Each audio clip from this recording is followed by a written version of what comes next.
সবাইকে আজকের তো শুক্রবার আর মহা চতুর্থীর তৃতীয় শুভেচ্ছা সবাইকে। আজ এখন অলমোস্ট বাজে 5:30 মতন, আর আমরা সপরিবারে বাবাকে বাদ দিয়ে সবাই মিলে চলে যাচ্ছি হলো ঠাকুর দেখতে। ঠাকুর মানে আমাদের বাড়ির কাছেই হলো একে ব্লকের ঠাকুরটা আজকে উদ্বোধন, তাই আই হোপ আমরা কোনো লাইন পাবো না আর ঠাকুর দেখতে পাবো। তো চলুন যাই, তার আগে দেখাচ্ছি কে কী সেজেছে। এই যে বনু দেখুন চুড়িদার পরে চলে এসছে ইল্লুজিল্লি হয়ে। আমিও কিছু মেকআপ করি না, আমি এরকম করেই যাবো, হয়তো একটু লিপস্টিক লাগাবো। আর যে সেজেছে তাকে আমি দেখাই, যারা দুজনে সেজেছে। দাঁড়ান দেখুন এই যে সব এই যে ক্লিপগুলো দেখতে পাচ্ছেন, এগুলো ওর। আর এটা এই জামাটা পরতে চাইছিল না, এটা ওর দিদি ওকে দিয়েছে পয়লা বৈশাখে, যেটা এখন ও পরছে। ব্যাগটা দেখাও মামাম। আর এই যে ও ব্যাগও নিয়েছে তার সাথে ম্যাচিং করে, এখন লুকোচ্ছে। কাকে টুকি করছো তুমি? কাকে টুকি করছো? এই এই ব্যাগটা দেখি একটু। ওই বাবা, তুমি ব্যাগের মধ্যে কি নিচ্ছো? কিছু নেই, ব্যাগটা হারাবে না কিন্তু। ওকে ভিড়ে, ওকে চলো। বনু লুক, বনুও কিছু করেনি, দেখা একটু দেখি দুজনকে। উরি বাবা, বনু একজন চমকাচ্ছে আর একজন মেকআপ ছাড়া চমকাচ্ছে না, ভূতের মতন দেখাচ্ছে। এই যে যাচ্ছে আমরা এখন ঠাকুর দেখতে, আমি ওদের ভিডিও করছি আর ওরা হেঁটে হেঁটে আসছে, টুটুর আর ডার্লিং এর হাত ধরে আসছি। এসে তো আলাদাই মজা, ও নিজেই হাঁটতে শুরু করে দিয়েছে, হাত থেকে কিন্তু ব্যাগটা সরেনি।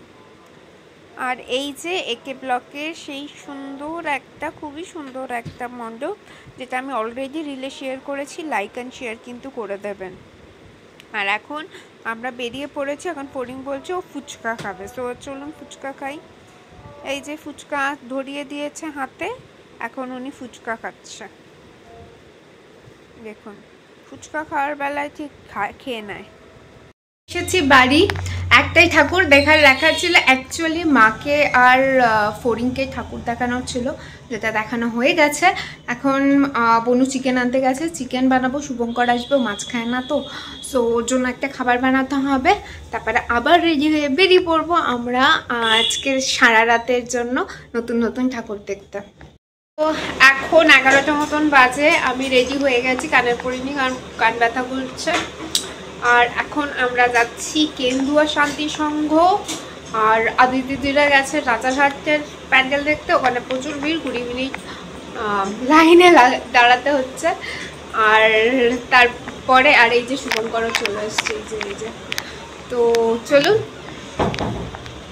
এখন আমরা নিকো পার্কের কাছে রয়েছি, আর আদি দিদিরা গেছিলো বললাম না ওখানে, তোমরা নিকো পার্কে ওয়েট করছি, ওরা আসলে আমরা বেরিয়ে যাব কেন্দুয়ার দিকে। তারপরে ওখান থেকে যাব টালিগঞ্জ, বালিগঞ্জ, সার্কুলার রোড, ওই দিকগুলো, ওগুলো করে দেখা যাক বেহালা যেতে পারি। তো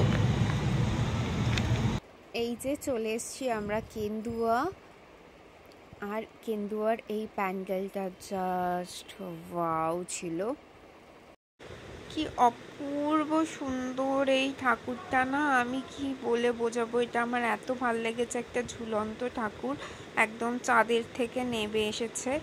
আর এই যে আমরা কেন্দুয়ার একটা অসাধারণ পুজো দেখে আমাদের আইসক্রিম খাওয়ার কথা মনে পড়ে গেছে, কারণ আমরা আইসক্রিম খাচ্ছি, একটা দেখেই আমরা এতটা সন্তুষ্টি।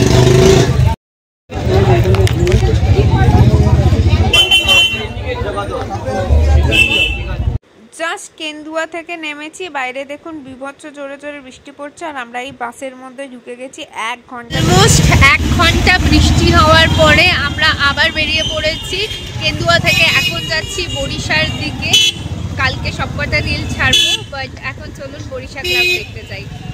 কিন্তু রাস্তাতে কিন্তু সেই একই জ্যাম রয়েছে, যতই বৃষ্টি হোক। বর্ষা কিন্তু বাঙালিদের থামাতে পারছে না ঠাকুর দেখার থেকে। এখন আমরা নিকো পার্কের কাছে রয়েছি, আর আদি দিদিরা গেছিলো বললাম না ওখানে, তোমরা নিকো পার্কে ওয়েট করছি, ওরা আসলে আমরা বেরিয়ে যাব কেন্দুয়ার দিকে। তারপরে ওখান থেকে যাব টালিগঞ্জ, বালিগঞ্জ, সার্কুলার রোড, ওই দিকগুলো, ওগুলো করে দেখা যাক বেহালা যেতে পারি। তো আর আর এই যে চলে এসেছি বুড়িশা ক্লাব, ওদের থিম ছিল সার্কাস, সার্কাসের উপরে ওদের পুরো থিমটাই ছিল, খুবই দারুণ বানিয়েছে দেখুন। এই যে সার্কাস ব্যাপারটাই এখন বন্ধ হয়ে গেছে, সেটার উপরেই ছিল পুরো থিমটা।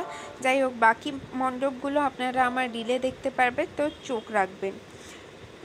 অলমোস্ট 8টে ঠাকুর দেখেছি, আর এখন দেখুন একদম ভোর হয়ে গেছে। কেমন লাগছে দেখুন, ভোরের আকাশে এরকম বাইক চড়তে ভালোই লাগছে। যাই হোক, শেষ হলো চতুর্থী, পঞ্চমীর শুরু। আপনারাদের জানাই আবার শুভ পঞ্চমী। পরের পঞ্চমীর ব্লগটা দেখতে কিন্তু ভুলবেন না। চলুন, টাটা, বাই।